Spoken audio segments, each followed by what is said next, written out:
Uncle. మరి పెద్ద shooting లో రామ్ చరణ్ గారి కన్నుకి దెబ్బ తగిలింది, ఏమైనా షూటింగ్ ఆగే ఛాన్సెస్ ఉన్నాయి అంటారా?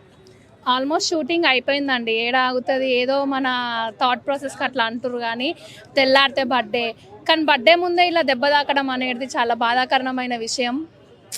కానీ తప్పదు, తీసుకోవాలి, వేరే ఆప్షన్ లేదు. And advance happy birthday Ram Charan గారు అండ్ హ్యాపీ శ్రీరామనవమి అడ్వాన్స్. కానీ మీకు దెబ్బ తగలడం అట్లా నాకు చాలా బాధాకరంగా ఉంది. సో జల్దీ కోలుకోవాలి అని చెప్పేసి నేను అనుకుంటున్నా. అంటే రామ్ చరణ్ గారికి దెబ్బ తగిలింది కదా, మరి చిరంజీవి గారు కూడా ఒక డాక్టర్కి థ్యాంక్స్ చెప్పడం జరిగింది, మంచిగా ట్రీట్ చేశారని చెప్పి. సో ట్రీట్మెంట్ మంచిగా చేసినట్టున్నాడు రామ్ చరణ్ గారికి, ఏం కాకుండా. సో అందువలన గిట ఏమన్నా కృతజ్ఞతలు తెలిపారేమో అనుకోవచ్చు మనం.